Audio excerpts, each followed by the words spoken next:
Use हो सकता है। बेसिकली यहाँ पे भी ये डाल सकते हैं, ऐसा नहीं है, क्योंकि रेस्पिरेशन के रिलेटेड है ये।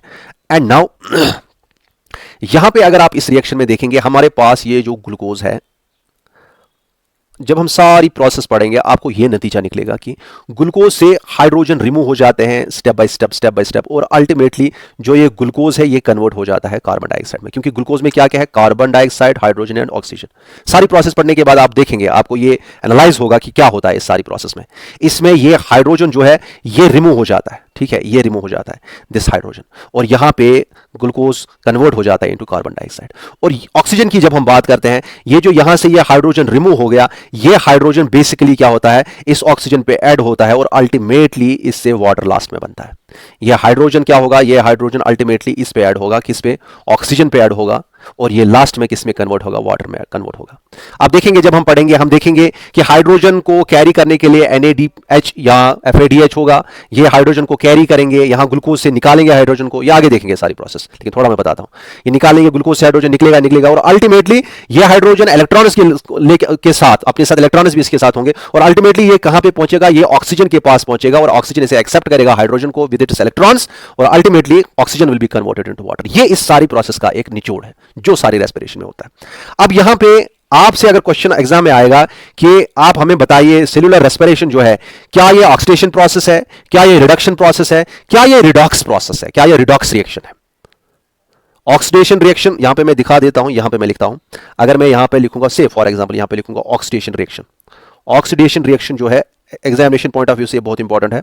ऑक्सीडेशन रिएक्शन क्या होती है, हम तब कहते हैं किसी मॉलिक्यूल की ऑक्सीडेशन हो गई, किसी मॉलिक्यूल या किसी कंपाउंड की ऑक्सीडेशन हो गई, जब उसमें हम क्या करते हैं, इलेक्ट्रॉन को लेके हम नहीं पढ़ेंगे, यहां पे वो केमिस्ट्री में है, ठीक है, जब, क्योंकि यहां पे हमें अपनी नीड के हिसाब से देखनी है, ठीक है, जो हमें यहां बायोलॉजी में जो होता है, यहां पे हाइड्रोजन एंड ऑक्सीजन का खेल चल रहा है, तो यहां पे देखना है जब किसी भी मॉलिक्यूल से आप हाइड्रोजन रिमूव करेंगे, क्या करेंगे, रिमूव करेंगे, और आप ऑक्सीजन, सॉरी ये H2 नहीं है, यहां पे ये हाइड्रोजन याद रखिएगा, ठीक है, H2 जरूरी नहीं है, ये ऑक्सीजन आप ऐड करेंगे, हाइड्रोजन आप रिमूव करेंगे या ऑक्सीजन ऐड करेंगे, that is known as oxidation. Oxidation आप एडिशन ऑफ ऑक्सीजन याद रखिए, एंड हाइड्रोजन रिमूवल सीधे याद रहेगा फिर।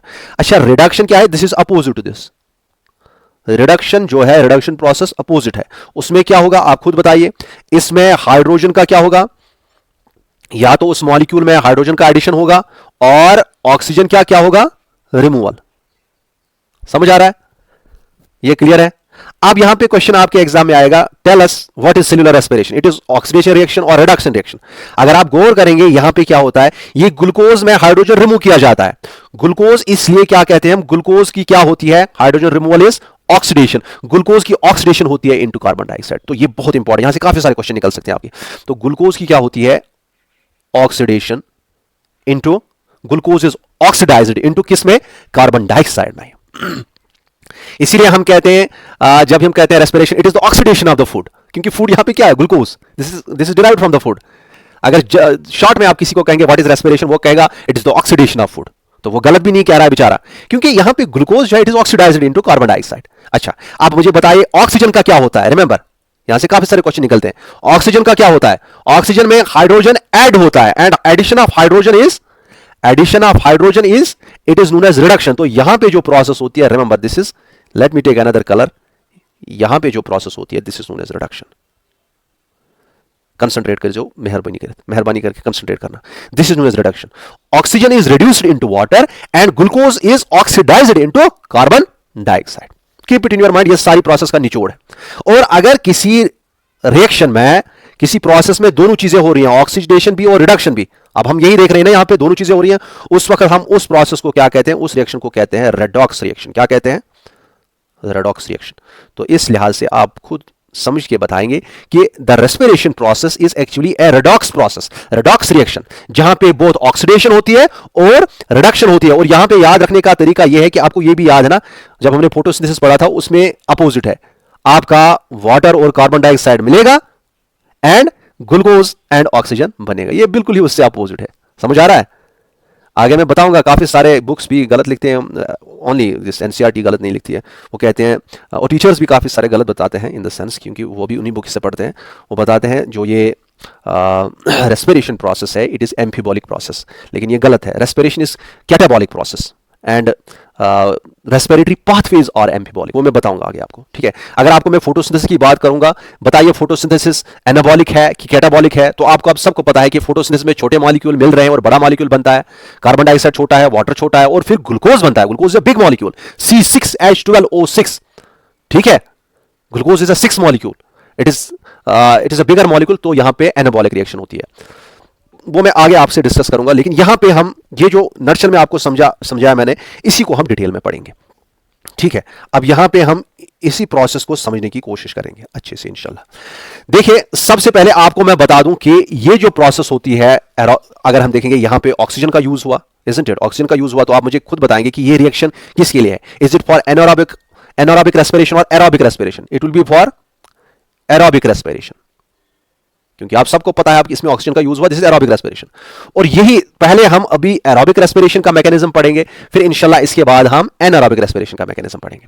देखिए, एरोबिक रेस्पिरेशन जो होती है, let me take another class colour, this is aerobic respiration जो होती है, आपको पता होना चाहिए कि इसमें ऑक्सीजन का यूज होगा ग्लूकोज को बर्न करने के लिए, ग्लूकोज को ऑक्सीडाइज करने के लिए कार्बन डाइऑक्साइड में। अब ये एरोबिक रेस्पिरेशन जो है, इसमें बेसिकली दो फेजेस होते हैं। कितने फेजेस होते हैं? इसमें दो फेज होते हैं। यहां पे अगर मैं फर्स्ट फेज ऐसे लिखूं, फर्स्ट फेज जो है, एंड फिर बताऊंगा आपको सेकंड फेज। देखिए, इसमें दो फेज होते हैं, और होना कहां पे है? ये सेल के अंदर, ये बाज़ाब्ता सेल के अंदर है। से फॉर एग्जांपल मेरे पास यहां पे सेल है, या पहले आप देखेंगे ये फर्स्ट फेज जो है, इसे हम क्या कहते हैं? This is known as anaerobic phase. पहला फेज इसमें आएगा एनारोबिक फेज। ये जो फेज है ना, ये बोथ एरोबिक एंड इसके बाद जो हम पढ़ने वाले हैं एनारोबिक रेस्पिरेशन, ये दोनों के लिए कॉमन होती है, जिसे हम कहते हैं एनारोबिक फेज, ठीक है। इसे एनारोबिक फेज भी कहते हैं। बेसिकली इसकी जो टर्मिनोलॉजी है, जो एक्चुअल टर्म इसके लिए हम रिप्रेजेंट करते हैं, दैट इज कॉल्ड ग्लाइकोलाइसिस। क्या कहते हैं? ग्लाइकोलाइसिस। देखेंगे आप आगे, एनारोबिक रेस्पिरेशन में भी ग्लाइकोलाइसिस कॉमन है। ये कॉमन स्टेप है for both aerobic as well as anaerobic respiration. और एरोबिक रेस्पिरेशन में बेसिकली ये एक पहला स्टेप है, ठीक है, पहला स्टेप है। इसके बाद जो अगला स्टेप है, जिसमें बाज़ाब्ता ऑक्सीजन यूज होगा, that is known as aerobic respiration, aerobic phase. Aerobic phase, उसको क्या कहते हैं? Aerobic phase. पहले एनारोबिक फेज जो कि ग्लाइकोलाइसिस है, और उसके बाद एरोबिक फेज। और मैंने ये कहा कि फर्स्ट फेज जो है ये कॉमन है बोथ एनारोबिक रेस्पिरेशन के लिए भी और एरोबिक रेस्पिरेशन के लिए भी। एनारोबिक रेस्पिरेशन में क्या होगा? इसके बाद नेक्स्ट स्टेप में उसमें ऑक्सीजन नहीं लगेगा, लेकिन एरोबिक रेस्पिरेशन में क्या है, अभी हम देखते हैं, इसमें ऑक्सीजन का यूज होता है। तो यहां पे ऑक्सीजन जो है, ऑक्सीजन यूज नहीं होगा, और यहां पे क्या होगा? ऑक्सीजन यूज होगा।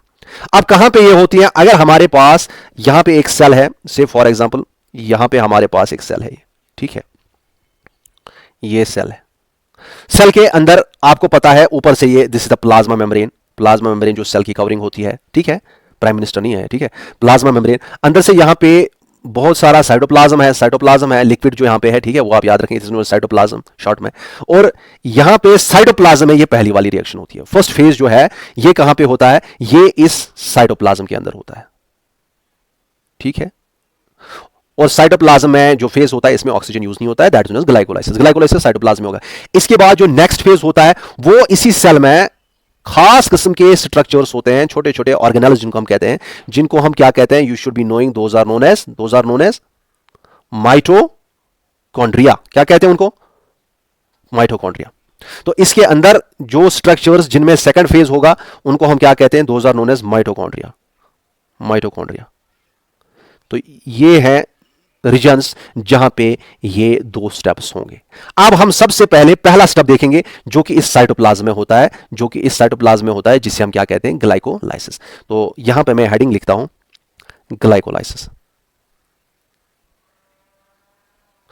अच्छा, ग्लाइकोलाइसिस जो है, इसका एक और नाम है, आप याद रखना चाहेंगे तो मुझे लगता है इंपॉर्टेंट है, because it is respiration, that is known as इसे हम कहते हैं EMP पाथवे भी कहते हैं। इसे क्या कहते हैं? EMP pathway. अब ग्लाइकोलाइसिस कहां पे होती है? This occurs in the cytoplasm, not in the mitochondria, ठीक है। माइटोकॉन्ड्रिया में एरोबिक फेज होगा, जिसके स्टेप्स क्या होंगे वो आगे बताऊंगा। अब ग्लाइकोलाइसिस को EMP पाथवे क्यों कहते हैं? क्योंकि ये जो है, इसकी डिस्कवरी के बारे में, इसके स्टेप्स जिसने डिस्कवर किए हैं, वो क्या है? 3 बंदे हैं उसके लिए। एक है जिसे हम कहते हैं एम्बेडन, फुल नेम नहीं लिख रहा हूं मैं, शॉर्ट में लिख रहा हूं, एम्बेडन। अच्छा, लिखूंगा ओटो मेरहॉफ, ठीक है, ये दूसरा बंदा है, एंड तीसरा बंदा जो है दैट इज जैकोब आप कहेंगे, जैकोब करोल परनास, करोल परनास। समझ आ रहा है? तो जैकोब कारोल परनास, ये तीन बंदे हैं जिन्होंने क्या इसके स्टेप्स को प्रेजेंट किया, इसके स्टेप्स को डिस्कवर किया, जो ये ग्लाइकोलाइसिस के स्टेप्स जो होते हैं। तो इसलिए हम इसे क्या कहते हैं, ई ओ एंड जे परनास। यहाँ पे आप देख सकते हैं, एक है ये पी, ये है Meyerhof, and this is embed in EMP pathway, इसीलिए हम कहते हैं। ठीक है, और ये जो ग्लाइकोलाइसिस है इसमें इन्होंने ये कितने स्टेप्स में किया जाता है, तो बेसिकली इसमें 10 एंजाइम कंट्रोल्ड रिएक्शंस होती हैं। कितनी रिएक्शंस होती हैं? 10 enzyme controlled reactions, 10 enzyme controlled reactions. ये भी पॉइंट आप याद रखेंगे, वो आपको मैं पढ़ाऊंगा नहीं 10 रिएक्शन, लेकिन उसमें जो चीजें आपको याद रखनी है वो मैं यहां पे बता देता हूं। देखिए इसमें होता क्या है, इस ग्लाइकोलाइसिस में होता क्या है, हमारे पास ग्लूकोज जो है, ग्लूकोज से ही सारा कुछ स्टार्ट करना है हमें। ग्लूकोज जो है ये 6 कार्बन कंपाउंड है। कितने कार्बन कंपाउंड है? 6 कार्बन कंपाउंड, क्योंकि आपको पता है इसकी फॉर्मूला क्या है, C6H12O6, isn't it? थोड़ा सा मैं एक दो पॉइंट यहां पे बता देता हूं, ये याद रखिएगा from the examination point of view, ये इंपॉर्टेंट है, शायद मैंने नहीं बताया। अब देखिए, जो भी कार्बोहाइड्रेट जिसमें जितने कार्बन होंगे वैसा ही उसका नाम है। जिस कार्बोहाइड्रेट में 6 कार्बन होते हैं उसे हम कहते हैं हेक्सोस। क्या कहते हैं? हेक्सोस। जिस कार्बोहाइड्रेट में 5 कार्बन होंगे उसे क्या कहेंगे? पेंटोस। ठीक है, और आपके लिए हेक्सोस इंपॉर्टेंट है, glucose is a hexose carbohydrate. ये क्या है? हेक्सोस, क्योंकि इसमें कितने कार्बन है? 6 कार्बन है। और 6 कार्बन वाले जो हैं, ये जो 6 कार्बन वाले कार्बोहाइड्रेट्स होते हैं, ठीक है, उनमें कुछ कार्बोहाइड्रेट्स ऐसे हैं जिनमें फंक्शनल ग्रुप, ये आप केमिस्ट्री में पढ़ेंगे, जिनमें फंक्शनल ग्रुप क्या होता है, जो एल्डिहाइड ग्रुप होता है।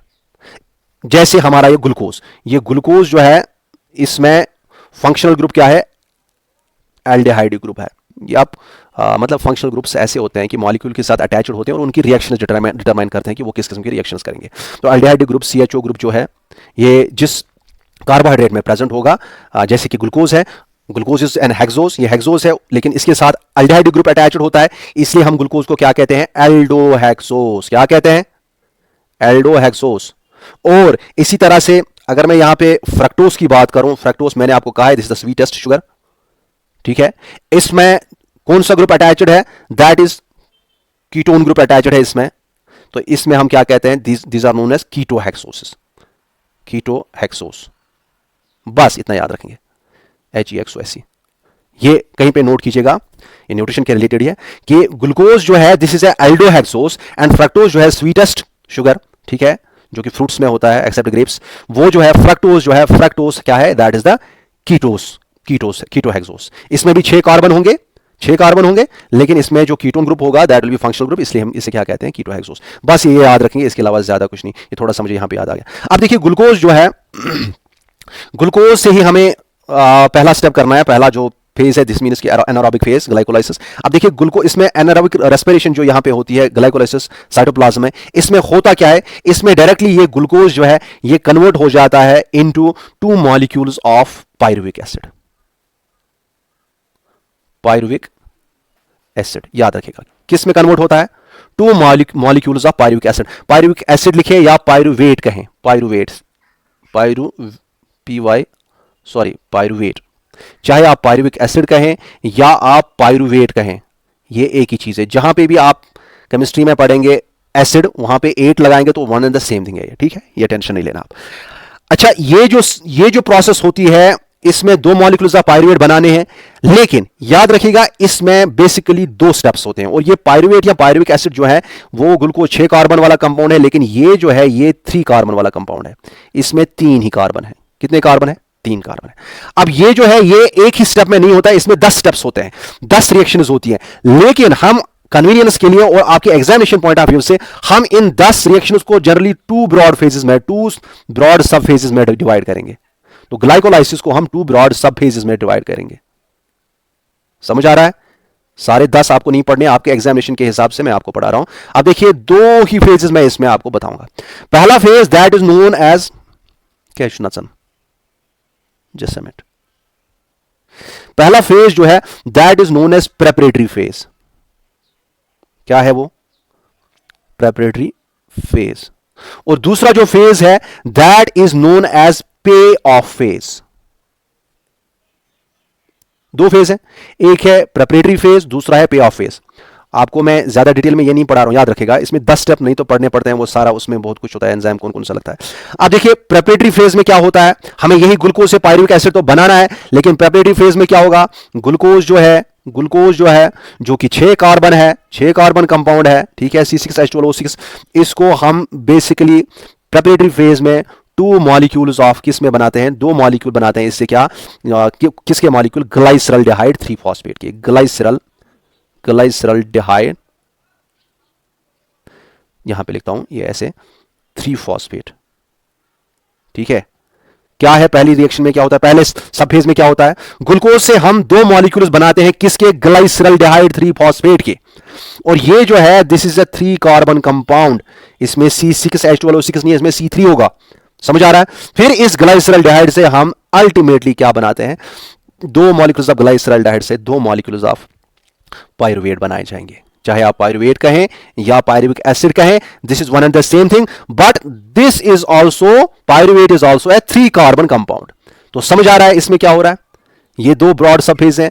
अब यहां पे समझने की कोशिश कीजिएगा मेहरबानी करके, यहां पे जो ये प्रेपरेटरी फेज है, इसमें हम क्या करते हैं, जितनी भी रिएक्शन होंगी उसमें अल्टीमेटली रिजल्ट क्या निकलेगा, इसमें आपके 2 एटीपी इसमें कंज्यूम हो जाएंगे, इसीलिए हम इसे प्रेपरेटरी फेज कहते हैं, क्योंकि ये वहां से नहीं देता, दिस इज नॉट पे ऑफ फेज, ये वहां से एटीपी नहीं देता, ये यहीं से एटीपी कंज्यूम करता है, ठीक है। ये प्रिपरेशन होता है नेक्स्ट फेज के लिए जो हमें अल्टीमेटली एटीपी देता है, नेक्स्ट सब phase that is pyruvate, glyceraldehyde 3 phosphate से पायरुवेट बनाना। तो यहां से 2 एटीपी कंज्यूम करेगा, और एटीपी कंज्यूम करने के बाद ये अल्टीमेटली आपको अगर एटीपी की बात में बताऊं, इसमें 3 फॉस्फेट होते हैं, ठीक है, और एक फॉस्फेट एटीपी का निकल जाता है, जब एनर्जी एटीपी लूज करता है, ये एक फॉस्फेट इससे निकलता है, तो क्या निकलेंगे यहां से 2 मॉलिक्यूल्स किसके निकलेंगे, एडीपी, एडेनोसिन डाइफॉस्फेट, और एनर्जी निकाल के इससे एक फॉस्फेट निकाला होगा ना, और एक इनऑर्गेनिक फॉस्फेट इससे बाहर होगा।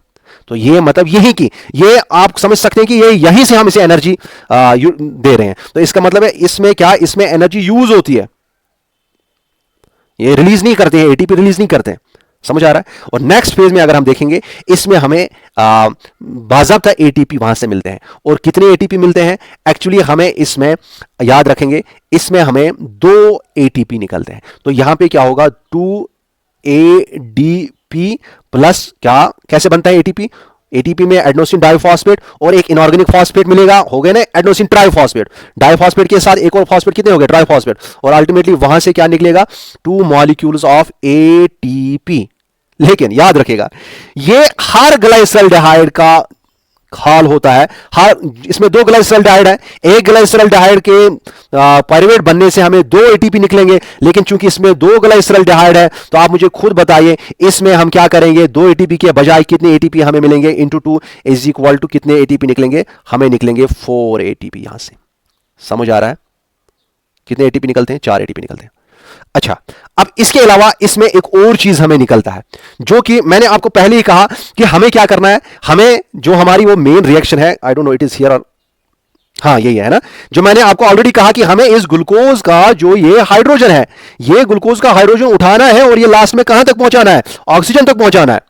तो अब यही हाइड्रोजन कैरी करने के लिए, यही हाइड्रोजन मॉलिक्यूल्स को आगे लेने के लिए कुछ मॉलिक्यूल्स यहीं से बनने शुरू हो जाते हैं। तो यहां पे क्या होगा, आप समझेंगे बात को, मेहरबानी करके प्लीज कंसंट्रेशन के साथ इसको समझने की कोशिश कीजिएगा, बहुत इंपॉर्टेंट है। तो यहां पे क्या होता है कि कुछ खास मॉलिक्यूल्स होते हैं जिन्हें हम कहते हैं NAD, NAD positive, NAD positive, ये मॉलिक्यूल्स जो हैं ये किस लिए लगेंगे हमें, कहीं पे NAD आएगा, कहीं पे FAD पॉजिटिव आएगा, कहीं पे NAD आएगा, यहां पे NAD पॉजिटिव आता है। आगे में हम दिखाएंगे आपको हाइड्रोजन को कैरी करने के लिए FAD पॉजिटिव आएगा, याद रखेगा। यहां पे NAD पॉजिटिव इस रिएक्शन में आता है, इस स्टेप में, इस सब फेज में आता है, और एक्चुअली यहां पे हर ग्लाइसरल्डिहाइड को पायरुवेट में कन्वर्ट करने के लिए एक NAD, एक हाइड्रोजन, यहां पे हाइड्रोजन उठा के ये किस में कन्वर्ट होगा, ये किस में कन्वर्ट होगा, ये कन्वर्ट होगा इंटू NADH, किस में, DH। समझेंगे बात को, किस में कन्वर्ट होगा, NADH।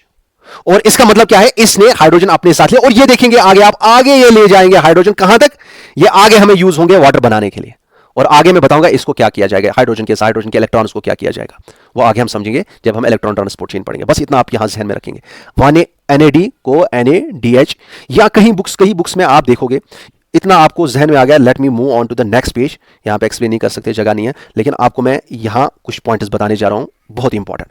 जब मैंने आपको फोटोसिंथेसिस पढ़ाया, ये मैं इससे लिखता हूं, ठीक है। जब मैंने आपको फोटोसिंथेसिस पढ़ाया, वहां पे भी हाइड्रोजन को कैरी करना था, लेकिन वहां पे हमने बताया था NADP पॉजिटिव, वही क्या बनता है, उसी के साथ जब हाइड्रोजन मिलता है, ठीक है, तो वहां बनता है। याद रखिए, डिफरेंशिएट करना जरूरी है, ये याद रखिएगा, NADPH, ठीक है, NADPH। चाहे आप NADPH लिखें या NADPH2 लिखें या NADPH प्लस H पॉजिटिव लिखें, दिस इज मोर और less one and the same thing. याद रखिएगा, आप किसी भी तरीके से लिख सकते हो। बहुत टीचर्स इसमें कंफ्यूज करते हैं, ये आप इसे किसी भी तरीके से लिख सकते हो। और ये फंडा कहां का है, ये फोटोसिंथेसिस का है। फोटोसिंथेसिस में हाइड्रोजन कैरी करने का। I want the concept to be 100% clear, ठीक है। तो फोटोसिंथेसिस में ये फंडा होता है, ये चीजें होती हैं। लेकिन यहां पे जो हाइड्रोजन कैरियर है रेस्पिरेशन में, that is not NADPH, that is NAD positive के साथ हाइड्रोजन मिल सकता है, दैट इज NADH, या आप लिखेंगे NADH2, या आप लिखेंगे NADH plus H positive. Basically वही है, जहां पे NADP का यूज होता है, यहां पे NAD का यूज होता है। और ये यहां पे ये तीनों में आप कुछ भी लिख सकते हो, this is one and the same thing. देखो असली मसला क्या है, देखिए फॉर एग्जांपल ये NAD पॉजिटिव आ गया, ये हाइड्रोजन कहां से निकालना है, इसे एक कार्बन चेन से निकालना है ना, ये कार्बन चेन से निकालना है, दैट मींस कार्बन चेन को हम R से लिखते हैं, तो इसके साथ R के साथ हाइड्रोजन है, और वहां पे जनरली RH2 में हाइड्रोजन हमें मिलेगा, और ये इसके साथ ही निकालना है इसे हाइड्रोजन, और अल्टीमेटली क्या बनाना है, यहां पे ये R निकलेगा, R ऐसे ही निकलेगा, और यहां से ये NAD इस हाइड्रोजन को कैरी करेगा, तो H2 को ये कैरी करता है, इसलिए क्या बनाता है, NADH निकालता है, अपने साथ एक H रखता है, और आसपास में ये H पॉजिटिव एक छोड़ता है।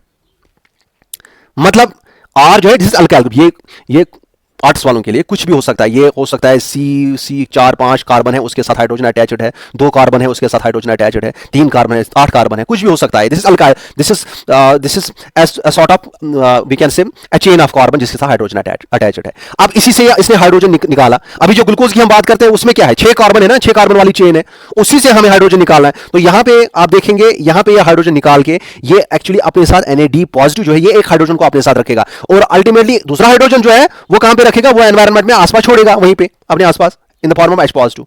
तो इसीलिए हम कहते हैं NADH कहो आप, या आप NADH2 कहो, क्योंकि ये 2 हाइड्रोजन है, 2 हाइड्रोजन इसने निकाले, और ये 2 हाइड्रोजन एक तो छोड़ दिया, एक अपने साथ है, ठीक है। या आप NADH2 कहो, या आप NADH प्लस H पॉजिटिव कहो, ये one and the same thing है। और सिमिलरली यहां पे भी है फोटोसिंथेसिस में भी, दिस इज इन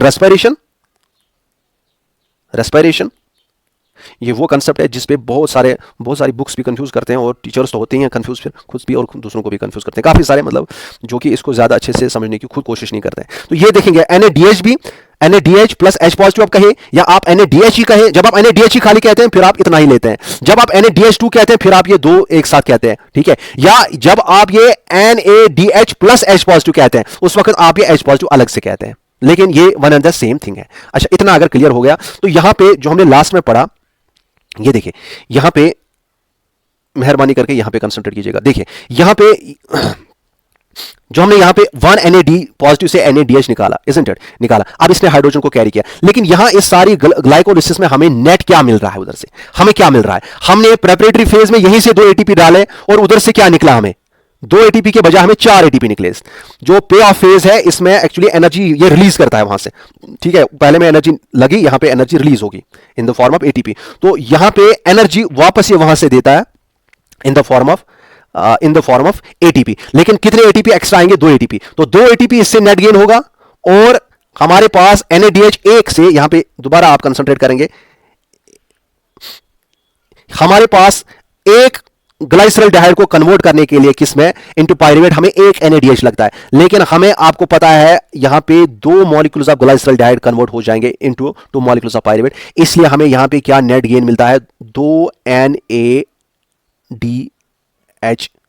या आप कहें NADH2, या आप कहें NADH plus H positive, this is one and the same thing, ठीक है। तो ये आप जहन में रखेंगे मेहरबानी करके। नाउ यहां पे अगर मैं यहां पे ये नटशेल में लिखूं कि नेट गेन क्या है हमें इसमें ग्लाइकोलिसिस में, ये इंपॉर्टेंट है। तो इसमें हमें कितने ATP निकलेंगे, आप खुद बताइए, 2 ATP, ठीक है, 2 एटीपी निकले। और मुझे बताए NADH कितने निकलते हैं? 2 NADH निकलते हैं, क्योंकि इसमें 2 मॉलिक्यूल्स ऑफ ग्लाइसरॉल्डिहाइड है ना, 2 NADH निकलेंगे। और अगर मैं टोटल में आपको कहूं, देखिए यहां पे ATP 2 ही निकलते हैं, लेकिन जो 2 NADH हैं आप आगे देखेंगे, ये NADH हो या FADH हो, इसको हम इलेक्ट्रॉन ट्रांसपोर्ट चेन में लेते हैं, वो मैं आगे बताऊंगा, उसमें लेते हैं। और वहां पे अल्टीमेटली हम क्या करते हैं, इनसे भी ATP बनाते हैं, इनसे भी ATP बनाते हैं। और NADH, एक NADH से 3 ATP बनाते हैं, कितने? और चूंकि यहां पे 2 NADH हैं, तो कितने ATP इससे निकलेंगे हमें? 6 ATP। कितने निकलेंगे? 6 ATP। This means 2 3 is equal to 6 ATP। तो 2 ATP और 6 ATP एक साथ जब हम लिखेंगे तो कितने ATP टोटल निकलते हैं? 8 ATP यहां पे नेट गेन है। याद रखिएगा, आपके एग्जाम में क्वेश्चन सीधे आएगा, net gain of ATP from glycolysis is, वहां पे 8 ATP होगा, उस ऑप्शन को आप करेक्ट टिक मारिएगा। अगर वहां पे 8 नहीं होगा, 2 ही लिखा होगा 2 ATP, बाकी 8 नहीं लिखा होगा, उस वक्त आप 2 को प्रेफर करेंगे। लेकिन अगर दोनों लिखे हैं तो 8 ATP को टिक मारेगा, ठीक है। तो ये टोटल आपको 8 ATP यहां से निकलते हैं, ठीक है। अगर वहां पे दिया होगा कि कितने NADH निकलते हैं, तो आप वहां पे या NADH प्लस H पॉजिटिव या NADH2 लिखा होगा, तो वहां पे आप क्या करेंगे? आप वहां पे 2 लिखेंगे, ठीक है। क्लियर है? अच्छा, ये हो गया आपका aerobic phase. Now anaerobic phase. अब हम आएंगे एरोबिक फेज में, जो कि नेक्स्ट फेज है इस एरोबिक रेस्पिरेशन का। समझ आ रहा है? तो aerobic phase, let me right it here, aerobic phase, ठीक है। इसमें क्या होगा? अब ऑक्सीजन का यूज होगा। और मैंने आपको ऑलरेडी कहा कि एरोबिक फेज किस में होता है? That occurs inside the mitochondria. किस में होता है? माइटोकॉन्ड्रिया में होता है। और ये माइटोकॉन्ड्रिया आपको पता है, this is a cell organelle. ये सेल के अंदर एक स्ट्रक्चर होता है जहां पे ये एरोबिक रेस्पिरेशन होगी। और अगर मैं आपको यहां पे डायग्रामेटिकली दिखाऊं थोड़ा सा माइटोकॉन्ड्रिया के बारे में, तो माइटोकॉन्ड्रिया में क्या है? बेसिकली ये 2 मेम्ब्रेन्स होते हैं इसके। ये रहा एक मेम्ब्रेन, ठीक है, दिस इज 1 मेम्ब्रेन, और इसके अंदर एक और मेम्ब्रेन होगा, लेकिन ये मेम्ब्रेन स्ट्रेट नहीं होता है, ये फोल्डेड होता है, ठीक है। इसमें जो फोल्ड्स होते हैं उनको हम क्रिस्टे कहते हैं। क्या कहते हैं? क्रिस्टे कहते हैं। अंदर वाला मेम्ब्रेन जो है, इसमें फोल्ड्स होते हैं और उन फोल्ड्स को क्या कहते हैं? क्रिस्टे कहते हैं। तो यहाँ पे ये वाला जो मेम्ब्रेन है माइटोकॉन्ड्रिया का, ये किस में हो जाएगा? एरोबिक रेस्पिरेशन माइटोकॉन्ड्रिया में हो जाएगी, माइटोकॉन्ड्रिया में। तो इसमें जो बाहर वाला, दिस इज आउटर मेम्ब्रेन, ठीक है, दिस इज आउटर मेम्ब्रेन। ये वाला जो है, बताइए ये क्या है? ये माइटोकॉन्ड्रिया का मेम्ब्रेन, लेकिन कौन सा? Inner membrane. और इनके दरमियान की जो स्पेस है, it is known as inter membrane space. क्या है? मेम्ब्रेन 2 के दरमियान स्पेस जो है वो ये है, इंटर मेम्ब्रेन स्पेस। और ये जो फोल्ड्स मैंने आपको कहे, ये जो फोल्ड्स हैं, इन फोल्ड्स को क्या कहते हैं? These are known as cristae. एक है क्रिस्टा, मल्टीपल है क्रिस्टे, ठीक है। अच्छा, यहां पे जो ये अंदर ये मटेरियल होता है, यहां पे जो भी मटेरियल होता है वो आपको पढ़ना नहीं है, हमें माइटोकॉन्ड्रिया नहीं पढ़ना है, हमें बस इसमें सीखना है कि ये कैसे होता है। तो ये जो मटेरियल होता है इसमें, इसे हम क्या कहते हैं? Mitochondrial matrix. क्या कहते हैं? Mitochondrial matrix. समझ आ रहा है? मेहरबानी करके गौर से देखिएगा। अब ये जो है माइटोकॉन्ड्रिया, इसी में एरोबिक रेस्पिरेशन होती है। और आपको पता होना चाहिए, एनारोबिक फेज जो ग्लाइकोलाइसिस, उसमें 2 ATP निकले, मतलब 2 ATP डायरेक्टली निकले। और फिर बाकी जो ATP है, ये तो वहां पे डायरेक्टली नहीं निकलते हैं। ये NADH जो है, ये जो 6 ATP इसके है ना, ये डायरेक्टली वहां पे नहीं निकलेंगे, साइटोप्लाज्म में ये नहीं निकलेंगे। ये फिर इसी माइटोकॉन्ड्रिया के अंदर हम हार्नेस करेंगे इस NADH से, ये फर्दर 6 ATP निकालेंगे। और इसके अलावा बाकी जो अभी जो यहां पे जो पाइरुवेट बना, जो पहले ग्लाइकोलाइसिस में पाइरुवेट बना, उसको भी यहां पे हम यूज करेंगे माइटोकॉन्ड्रिया के अंदर, और फर्दर उससे भी काफी सारे ATP निकालेंगे।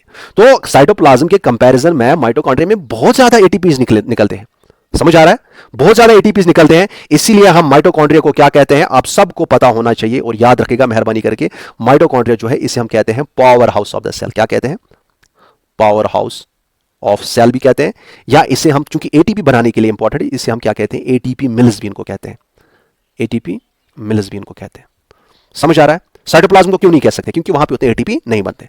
अब यहां पे थोड़ा सा गौर और कीजिएगा, ये जो क्रिस्टे होते हैं ना, क्रिस्टे पे ऐसे कुछ स्ट्रक्चर्स होते हैं, ऐसे कुछ स्ट्रक्चर्स होते हैं, ऐसे। ये एक ही बनाता हूं मैं, लेकिन ये हर जगह पे इन क्रिस्टे पे स्ट्रक्चर्स होते हैं। ये जो स्ट्रक्चर है, इसको हम क्या कहते हैं? ये भी मेहरबानी करके याद रखिएगा, इन्हें हम क्या कहते हैं? These are known as F0 F1 particles इन्हें कहते हैं। इन्हें हम F0 F1 पार्टिकल्स कहते हैं, या इनको हम ऑक्सीसोम्स कहते हैं। क्या कहते हैं? F0 F1 पार्टिकल्स, या इनको हम ऑक्सीसोम्स कहते हैं। अब बेसिकली ये जो इसमें ये बेस है ना, बेस ये जो इसमें इस क्रिस्टल के मेम्ब्रेन के पास ये जो दबी है वहां पे बेस, इसी को हम एक्चुअली F0 कहते हैं। क्या कहते हैं? F0 इसको कहते हैं। और यहां पे जो ये हेड है ना, इसको हम F1 कहते हैं। समझ आ रहा है? और ये F1 है, दिस F1, रिमेंबर ये जो F1 है, ये जो हेड है, इसके बारे में ये याद रखेंगे कि ये एक एंजाइम होता है। क्या होता है?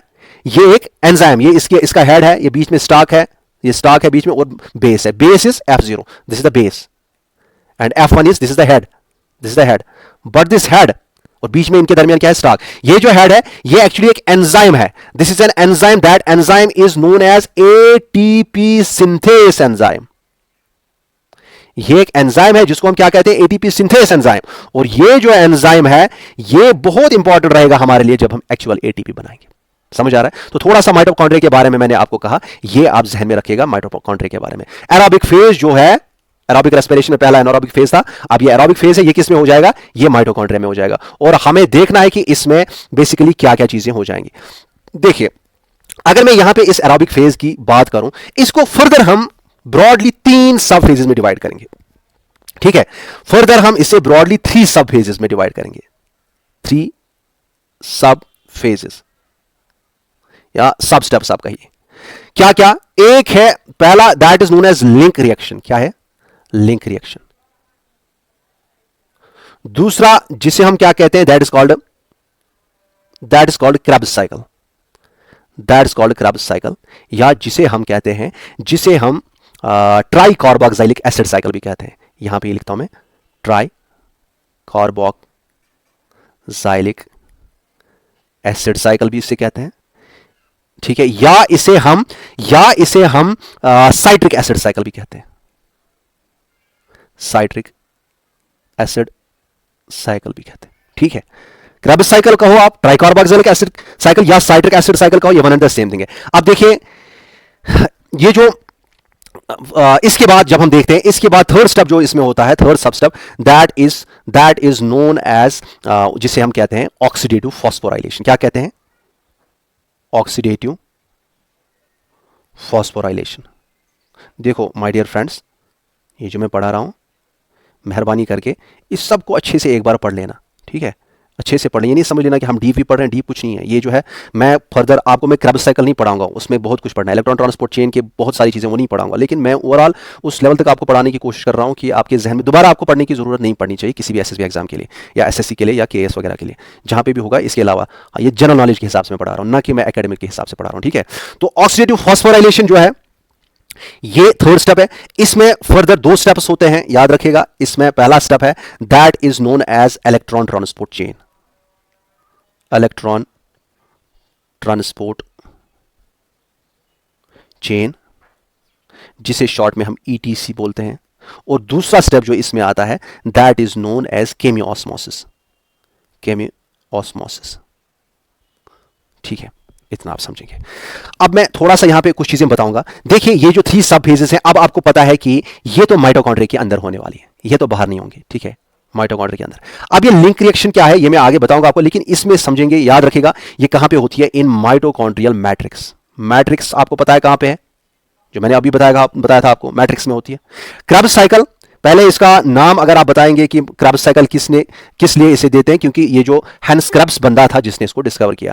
ट्राई कार्बोक्सिलिक एसिड साइकिल इसलिए कहते हैं क्योंकि ये साइकिल जब होता है, इसमें जो पहला मॉलिक्यूल बनता है, दैट इज नोन एज, उसको हम कहते हैं साइट्रिक एसिड। क्या कहते हैं? Citric acid. और साइट्रिक एसिड जो है, इसमें बेसिकली 3 कार्बोक्सिलिक एसिड्स हैं।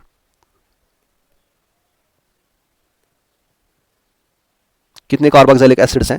3 कार्बोक्सिलिक एसिड हैं। ये पहला मॉलिक्यूल, फर्स्ट मॉलिक्यूल जो बनता है इस क्रेब्स साइकिल में, वो यही है, 3 कार्बोक्सिलिक एसिड जो है, जिसे हम कहते हैं साइट्रिक एसिड। और इसीलिए हम इसे, चाहे आप साइट्रिक एसिड साइकिल कहें, क्योंकि इसमें साइट्रिक एसिड बनता है, लेकिन साइट्रिक एसिड साइकिल में कितने कार्बोक्सिलिक एसिड्स हैं? 3 है, इसलिए हम इसे ट्राई कार्बोक्सिलिक एसिड साइकिल भी कहते हैं।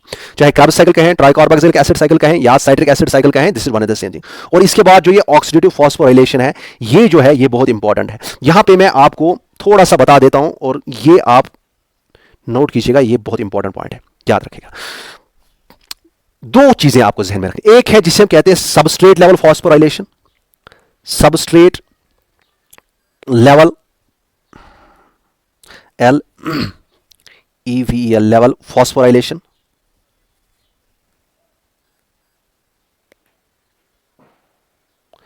Substrate level phosphorylation. और दूसरी है जिसे हम क्या कहते हैं, यही जिसे हम कहते हैं ऑक्सीडेटिव फॉस्फोराइलेशन। Oxidative phosphorylation. ये दो टर्म्स हैं। देखिए सबस्ट्रेट लेवल फॉस्फोराइलेशन क्या है, याद रखिएगा। जब हमने ग्लाइकोलाइसिस पढ़ा वहां पे आपने देखा किसी किसी जगह पे क्या, वहां पे हमने डायरेक्टली बताया एडीपी से इनऑर्गेनिक फॉस्फेट मिलेगा और आपको 2 एटीपी वहां पे मिलेंगे, 2 या 4 एटीपी जो भी है, डायरेक्ट जो हमें मिलते हैं, डायरेक्टली एटीपी बनना वो क्या होता है, that is known as substrate level phosphorylation से वो बनता है, डायरेक्टली एटीपी बनना। बस ये याद रखिएगा, ज्यादा नहीं समझना, बस डायरेक्टली अगर एटीपी मिलता है that is known as substrate level phosphorylation. लेकिन आपको मैंने कहा कि वहां पे जब ग्लाइकोलाइसिस होगा वहां पे 2 NADH मिल रहे हैं। मैंने आपको कहा कि ये आगे हम ले जाएंगे माइटोकॉन्ड्रिया में, और माइटोकॉन्ड्रिया में इससे फिर एटीपी निकालेंगे इन इलेक्ट्रॉन ट्रांसपोर्ट चेन, इसमें एटीपी निकलेगा इसमें। और ये केमी ऑस्मोसिस करने के बाद एक्चुअली ऑक्सीडेटिव फॉस्फोराइलेशन जो है इसमें क्या होता है, इसमें एटीपी सिंथेसिस होता है। लेकिन ये synthesis, this is not substrate level phosphorylation से जो एटीपी सिंथेसिस होता है, डायरेक्ट सिंथेसिस ऑफ एटीपी नहीं हो रहा है यहां पे डायरेक्टली एटीपी नहीं बनेगा। यहां पे NADH हो या आगे हम पढ़ेंगे कुछ और भी मॉलिक्यूल जैसे FADH है, FADH2 या FADH, ये इनको यूज करके एटीपी बनाया जाएगा। इसमें डायरेक्टली नहीं, यहां पे हम इनडायरेक्टली एटीपी बनाएंगे। और यहां पे this type of phosphorylation that is known as oxidative phosphorylation. मैं फॉस्फोराइलेशन को ज्यादा नहीं घुमाऊंगा इसमें कि फॉस्फोराइलेशन क्या होता है क्या नहीं होता है, बस इतना याद रखेंगे। डायरेक्टली एटीपी बनाएंगे that is known as substrate level phosphorylation, indirectly using this NADPH and FADH in electron transport chain and chemiosmosis जब इसका होगा, और अल्टीमेटली यहां पे जो एटीपी बनेगा indirectly that is known as oxidative phosphorylation. बस इतना याद रखिएगा, ठीक है। तो ये चीजें आपको जहन में रखनी है। अब ये क्रेब्स साइकिल जो है, ये तो लिंक रिएक्शन माइटोकॉन्ड्रियल मैट्रिक्स में होती है। क्रेब्स साइकिल की अगर हम बात करेंगे, ये भी आपके मैट्रिक्स में होता है, माइटोकॉन्ड्रियल मैट्रिक्स में होता है, ठीक है, ये भी। लेकिन ये जो ऑक्सीडेटिव फॉस्फोराइलेशन होती है जिसमें इलेक्ट्रॉन ट्रांसपोर्ट चेन है और केमी ऑस्मोसिस है, ये मैट्रिक्स पे नहीं होता है, ये माइटोकॉन्ड्रियल इनर मेम्ब्रेन पे होता है, या हम कह सकते हैं इनर मेम्ब्रेन या जनरल में मेम्ब्रेन आप कह सकते हो। इनर मेम्ब्रेन आप कहिए या शॉर्ट में आप मेम्ब्रेन कहिए। माइटोकॉन्ड्रिया का मेम्ब्रेन जो है वहां पे ये होता है जिसे हम कहते हैं oxidative phosphorylation. This does not occur inside the mitochondrial matrix, it occurs on the membrane, जिसमें मोस्ट ऑफ द रिएक्शन किस पे हो जाएंगी, इनर माइटोकॉन्ड्रियल मेम्ब्रेन पे। और जो मेम्ब्रेन वाली स्पेस होती है, बिटवीन मेम्ब्रेन जो स्पेस होती है, तो यहां पे अगर आप दोबारा देखेंगे, देखिए ये जो पहला स्टेप है जिसे हम क्या कहते हैं, जो पहला स्टेप है वो यहां पे हो जाएगा माइटोकॉन्ड्रियल मैट्रिक्स में, चाहे लिंक रिएक्शन हो, और दूसरी जो इसमें ट्राइकार्बोक्सिलिक एसिड साइकिल हो, क्रेब्स साइकिल हो, वो यहां पे होगा मैट्रिक्स में। फिर यहां पे इलेक्ट्रॉन ट्रांसपोर्ट चेन होगी, यहां पे इसमें कुछ मॉलिक्यूल्स होंगे, कुछ प्रोटीन्स होंगे जो कि कैरी करेंगे इलेक्ट्रॉन्स को और हाइड्रोजन को बाहर फेंकेंगे, वो हम दिखाएंगे आपको। और यहां पे ये इंटरमेम्ब्रेन स्पेस, इसमें ये इंटरमेम्ब्रेन स्पेस और इनर मेम्ब्रेन, इन दोनों का यूज होगा इन ऑक्सीडेटिव फॉस्फोराइलेशन, या जिसे हम कहते हैं इलेक्ट्रॉन ट्रांसपोर्ट चेन। अब इतना अगर आपको क्लियर हो गया, let me explain these things in a bit better way, okay. देखिए यहां पे मैं आपको ये सारा मैकेनिज्म अच्छे से एक्सप्लेन करने की कोशिश करूंगा, ठीक है। ये सारे स्टेप्स जो हैं एक फिगर में बनाऊंगा, उसे मैं एक्सप्लेन करूंगा इंशाल्लाह। अब देखिए फॉर एग्जांपल हमारे पास एक सेल है, ये मैं बड़ी सेल बना देता हूं क्योंकि हम इसी के अंदर सारी चीजें करेंगे। ये सेल का मेम्ब्रेन है, ठीक है, this is the membrane of cell. ये सेल का सेल मेम्ब्रेन है। और सबसे पहले हम देखेंगे साइटोप्लाज्म में क्या होता है। यहां पे आपका साइटोप्लाज्म है। तो आप सबको पता है कि हमारा जो साइटोप्लाज्म में खेल क्या होता है, हमारा जो ग्लूकोज है वो साइटोप्लाज्म में पहुंचता है, इजंट इट। ग्लूकोज 6 कार्बन वाला कंपाउंड है, और फिर इसमें हमने कहा कि इसमें ग्लाइकोलाइसिस होगी। क्या होगी, कौन सी प्रोसेस, ग्लाइकोलाइसिस जो कि एनारोबिक प्रोसेस है जिसमें ऑक्सीजन का यूज नहीं होगा। और यहां हमें क्या निकलेंगे, 2 मॉलिक्यूल्स निकलेंगे, किसके, पायरुविक एसिड, या जिसे हम पायरुवेट कहते हैं। और आपको पता है कि ये 6 कार्बन कंपाउंड नहीं है, ये 3 कार्बन कंपाउंड है, 3 कार्बन कंपाउंड है। और यहाँ पे रिजल्ट हमारा क्या निकलता है, इससे हमें क्या क्या गेन होता है, यहाँ पे 2 ATP निकलेंगे, ठीक है, डायरेक्टली 2 ATP निकलेंगे जो कि सबस्ट्रेट लेवल फॉस्फोराइलेशन से निकलते हैं, ना कि ऑक्सीडेटिव फॉस्फोराइलेशन से।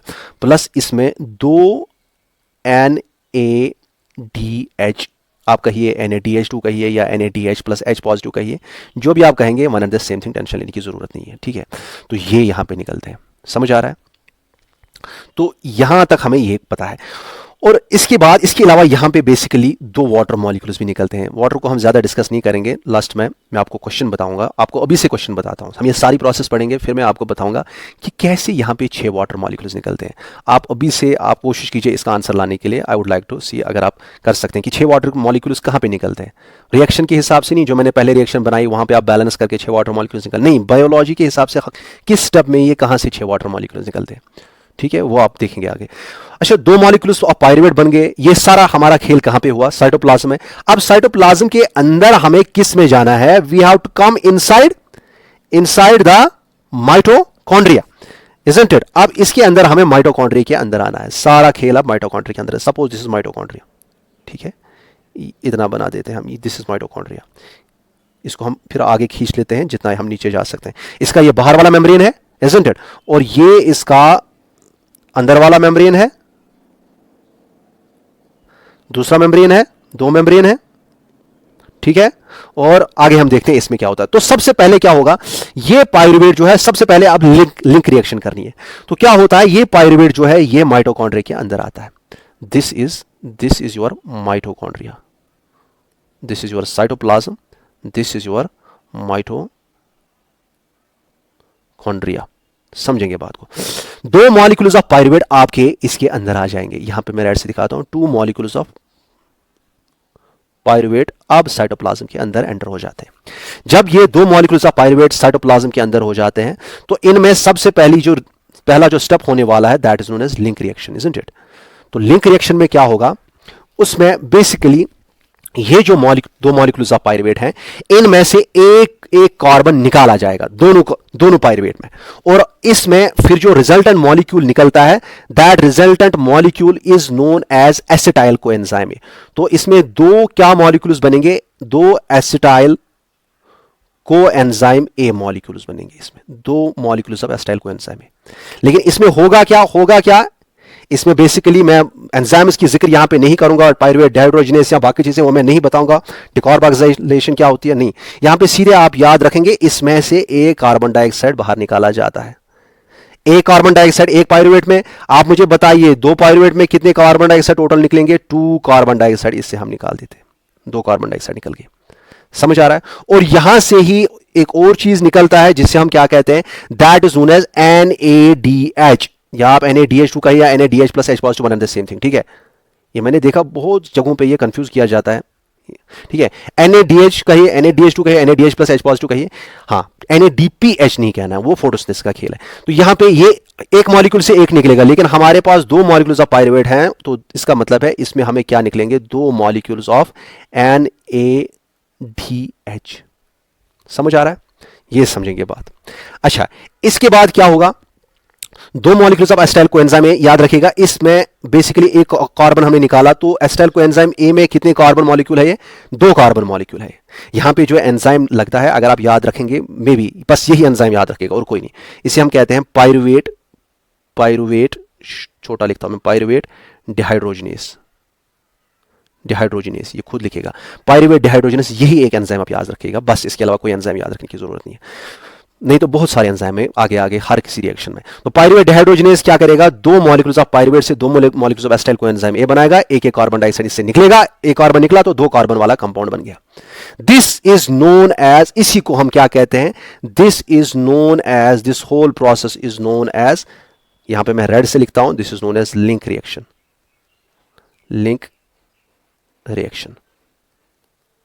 ये पहला स्टेप है ना। अब इसके बाद नेक्स्ट क्या होता है वो आप देखेंगे।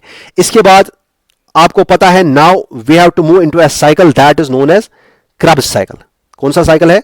ओह, that is known as Krebs cycle.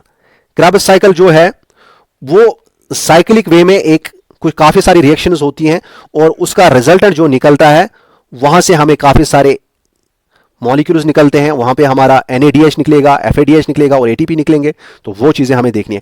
अब यहां पे एसिटाइल कोएंजाइम ए जो है, इसको हमें यूज करना है किसमें, एक साइकिल में घुमाना है, जिससे हम क्या कहते हैं, क्रब्स साइकिल, जिससे हम क्या कहते हैं, that's known as Krebs cycle. और ये क्रब्स साइकिल होता क्या है, इसमें 2 ही मॉलिक्यूल्स आप याद रखेंगे मेहरबानी करके। एक है, नहीं तो इसमें काफी सारे मॉलिक्यूल्स आते हैं, एक है जिससे हम कहते हैं oxalo acetic acid.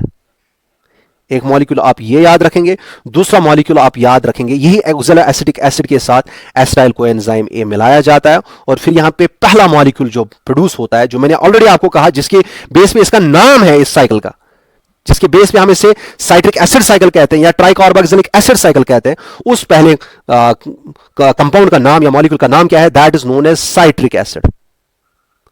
Citric acid.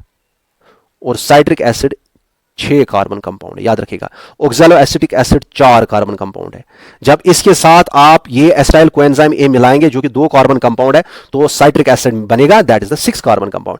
और यहां पे एक साइक्लिक वे में रिएक्शंस काफी सारी होती हैं जो कि आपके एग्जाम के लिए इंपॉर्टेंट नहीं है, ठीक है। वो सारी रिएक्शन जो यहां पे होती हैं, उनका नतीजा क्या निकलता है वो आपके लिए इंपॉर्टेंट है। और यहां पे इस साइकिल को मैं अगर यहां बीच में लिखूं तो इसको हम क्या कहते हैं? You know it is known as Krebs cycle. Krebs cycle भी आप इसे कहते हैं, या आप इसे TCA साइकिल कहते हैं, ट्राइकार्बोक्सिलिक एसिड साइकिल कहते हैं, या आप इसे साइट्रिक एसिड साइकिल कहते हैं। साइट्रिक एसिड साइकिल कहते हैं, साइकिल। समझ आ रहा है? तो ये चीजें आप ध्यान में रखेंगे। नाउ नेक्स्ट थिंग कि यहां पे निकलता क्या है वो आपके लिए इंपॉर्टेंट है। इस साइकिल से निकलता क्या है? देखिए, इस साइकिल को करने से वहां पे बेसिकली एक ग्लूकोज मॉलिक्यूल से एक पायरुवेट मॉलिक्यूल जो एक एसिटाइल कोएंजाइम ए है, उसको जब यूज किया जाता है इस साइकिल में, तो हमें निकलते हैं 2 कार्बन डाइऑक्साइड। कितने निकलते हैं? 2 कार्बन डाइऑक्साइड। लेकिन चूंकि हमारे पास कितने एसिटाइल कोएंजाइम है? 2 एसिटाइल कोएंजाइम ए है, इसलिए हमें यहां से क्या निकलेगा? 2 × 2 इज इक्वल टू कितने? 4 कार्बन डाइऑक्साइड। समझ आ रहा है? ये पहला पॉइंट याद रखेंगे। दूसरा यहां पे क्या निकलता है? Let me right it here. दूसरा इस सारे साइकिल से निकलता है एक GTP निकलता है, एक GTP। GTP ATP के बराबर ही एक मॉलिक्यूल होता है। ATP is adenosine triphosphate, GTP is guanosine triphosphate. दोनों बहुत लगभग सेम होते हैं, इनमें कोई ज्यादा डिफरेंस आपके एग्जाम के मुताबिक नहीं है, ठीक है। तो एक GTP निकलता है और ये फौरन ही कन्वर्ट हो जाता है इनटू 1 मॉलिक्यूल ऑफ ATP। हां, अगर हम ये एक एसिटाइल कोएंजाइम का खेल देखते हैं तो एक ATP निकलता है, लेकिन हमारे पास 2 एसिटाइल कोएंजाइम ए है, तो आप मुझे खुद बताइए यहां पे कितने ATP निकलेंगे? बताइए। 2 ATP। समझ आ रहा है? ये याद रखिएगा। अच्छा, तीसरा पॉइंट यहां से क्या निकलता है? तीसरा यहां से एक प्रोडक्ट निकलता है, that is known as NADH। आप NADH कहे, NADH2 कहे, कुछ भी, ठीक है। NADH निकल रहा है फॉर एग्जांपल। और ये NADH जो यहां पे निकलता है, बेसिकली क्या होता है? ये आपको पता है कि ATP कैसे बनेगा, isn't it? You know that। यहां पे मैं लिखूंगा थोड़ा, ATP कैसे बनेगा? ADP प्लस इनऑर्गेनिक फॉस्फेट मिलेगा तो बनाएगा ATP, ठीक है। इसी तरह से NADH कैसे बनेगा? NAD पॉजिटिव प्लस हाइड्रोजन लेगा ये इसमें से एसिटाइल कोएंजाइम ए का, ठीक है। ये आगे मतलब आगे जो मॉलिक्यूल बनेगा जहां पे भी ये होगा वहां से हाइड्रोजन निकलेगा, जिस भी मॉलिक्यूल के साथ तब अटैच्ड होगा, क्योंकि यहां पे एक रिएक्शन तो नहीं होती है, मल्टीपल रिएक्शन जिसमें हो जाते हैं, मल्टीपल स्टेप्स जो आपके लिए इंपॉर्टेंट नहीं है, वहां से हाइड्रोजन निकाल के ये लेगा और अल्टीमेटली यहां पे क्या बनेगा? NADH है, NADH यहां पे H2 होता है basically, NADH plus H positive निकलेगा यहां से, ठीक है, H पॉजिटिव। तो इस तरह से ये NADH बनता है। इसी तरह से नेक्स्ट जो है, अब यहां पे लेकिन आप समझेंगे यहां पे ये कितने NADH निकालता है? ये बेसिकली एक एसिटाइल कोएंजाइम से यहां पे 3 NADH निकलते हैं। कितने? 3 NADH। लेकिन आपको पता है कि यहां पे कितने एसिटाइल कोएंजाइम यूज होते हैं? 2 एसिटाइल कोएंजाइम है, तो एक ग्लूकोज मॉलिक्यूल के 2 एसिटाइल कोएंजाइम है, इसका मतलब है यहां पे कितने? 6 NADH निकलेंगे। समझेंगे? 6 NADH। नेक्स्ट जो यहां पे निकलता है, that is known as FADH। FAD positive plus H होगा, H2 होगा, FADH प्लस H पॉजिटिव, या FADH2 कहिए, FADH कहिए, कुछ भी, मोस्टली FADH2 लिखते हैं हम, ठीक है। तो यहां पे ये एक निकलता है, लेकिन चूंकि 2 एसिटाइल कोएंजाइम ए मॉलिक्यूल्स हैं, तो यहां पे कितने FADH2 निकलेंगे या FADH निकलेंगे? 2 FADH या FADH2 मोस्टली लिखते हैं, ठीक है। तो ये ठीक है, समझ आ रहा है? तो ये है रिजल्ट किसका? साइट्रिक एसिड साइकिल का, जो कि दूसरा स्टेप है। तो यहां पे मैं रेड कलर से लिखता हूं, this is the second step, that is known as Krebs cycle. Krebs cycle ये भी किस में होता है? ये भी आपके माइटोकॉन्ड्रिया में होता है। समझ आ रहा है? इतना अगर क्लियर हो गया, now we will move on to the next cycle, the next step that is known as oxidative phosphorylation. थोड़ा सा मैं ये नीचे लेता हूं, ये माइटोकॉन्ड्रिया का मेम्ब्रेन, ठीक है। यहां पे थोड़ा सा नीचे लेते हैं, ज्यादा नहीं, और इसको बंद ही कर देते हैं इस मेम्ब्रेन को हम, यहां से लेते हैं और यहां पे थोड़ा सा ये ब्रॉड लिखते हैं, क्योंकि यहां पे मैं कुछ चीजें आपको दिखाऊंगा, इलेक्ट्रॉन ट्रांसपोर्ट चेन बताएंगे। This is the mitochondrial membrane. ये कौन सा है? ये आउटर मेम्ब्रेन है माइटोकॉन्ड्रिया का, ठीक है, आउटर मेम्ब्रेन। ये कौन सा है? This is the inner membrane, inner membrane. और ये क्या है? ये है inter membrane, inter membrane space. और यहां पे एक चीज हम भूल ही गए, चलो वो मैं यहां पे दिखा देता हूं।